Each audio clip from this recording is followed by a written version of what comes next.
Paracetamol and డైడ్రోజెస్ట్రాన్ ప్రెగ్నెన్సీలో సేఫా కాదా అని డిస్కస్ చేద్దామండి.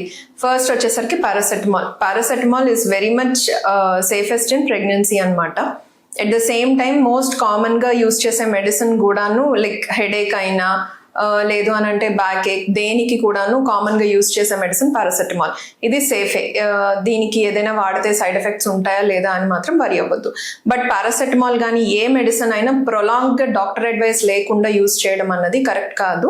మీరు లైక్ మినిమల్ యూసేజ్ లిమిటెడ్గా వాడితే మీకున్న సిమ్టమ్ అన్నది తగ్గిపోతుంటే సరే, లేదు మీ హెడేక్ కంటిన్యూ అవుతుంది, బ్యాక్ పెయిన్ కంటిన్యూ అవుతుంది, abdominal pain, wherever is the pain, అది మీరు పారాసెటమాల్ వేసుకున్నప్పటికీ 2 days అలా తగ్గట్లేదు అని అంటే దెన్ మీ కన్సల్టెంట్ ని సంప్రదించడం బెటర్ అనమాట.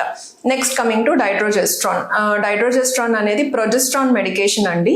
ఇది సాధారణంగా ఫస్ట్ ట్రైమెస్టర్ అంటే ప్రెగ్నెన్సీ కన్ఫర్మ్ అయిన తర్వాత డాక్టర్ ప్రిస్క్రైబ్ చేయడం జరుగుతుంది.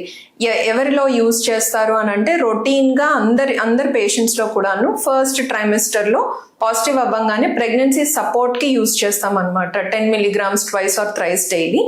అదే కాకుండా కొంతమందిలో ఏంటి అని అంటే కనుక ఎండోమెట్రియోసిస్ సమస్య ఉంటుంది. నాన్ ప్రెగ్నెంట్స్లో అయితే కనుక ఎండోమెట్రియోసిస్ లేదా లూటియల్ ఫేస్ డిఫెక్ట్ అని అంటాము. అంటే వీళ్ళలో షార్ట్ సైకిల్స్ ఉండడము, స్పాటింగ్ అలా అవ్వడము, వీళ్ళ యొక్క మిస్క్యారేజ్లోకి ల్యాండ్ అవ్వకుండా ఈ పేషెంట్స్కి మనము డైడ్రోజెస్ట్రాన్ అనేది పెట్టడం జరుగుతుంది అనమాట.